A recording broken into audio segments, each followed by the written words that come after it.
பொதுவாக கர்மாவை குறிக்கக்கூடிய கிரகம்னா சனியை தான் சொல்லுவோம். துர்க்ககார கிரகம்னு சொல்லுவோம். அது கர்மா, அதுக்கான தண்டனை கொடுக்கக்கூடியது சனின்னு சொல்லுவோம். அதற்கான கணக்கை எழுதக்கூடியவர் கேது. கேது இல்லாமல் அது எதுவுமே நடக்காதுங்க. அதுக்கு தான் அதுக்கு 7 வருஷம் வச்சாங்க திசையை.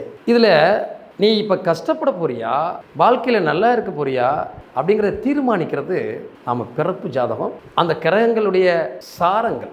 அதில் இந்த கேதுவுடைய சாரங்களை நம்ம ஏன் முக்கியமாக எடுத்துக்கிறோம்? கர்மாவை எழுதுகிறார். அவருக்கு பேர் சாமியார்னு சொல்லுவாங்க. போர் புரியும் போது அர்ச்சுனனுக்கு உபதேசங்கள் செஞ்சுக்கிட்டே வருவார் கிருஷ்ணர். அப்போ அபிமன்யு போரில் இறந்து போயிடுவார். அர்ச்சுனர் அழுவார், என் பிள்ளை இறந்து போயிட்டானே அப்படின்னு. கிருஷ்ணர் சேர்ந்து அழுவார்.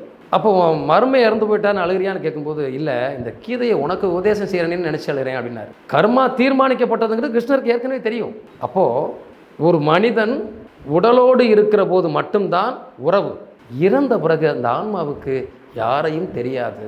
இந்த உடம்புக்குள்ளே இருக்கிற வரைக்கும் தான் இந்த கர்மாவை நம்ம அனுபவிக்க முடியும். அதுக்கு தான் இந்த உடம்பை விட்டு ஜீவன் பிரிஞ்சிச்சுன்னா அது வேறு ஒரு பகுதியை தேடி போயிடுது.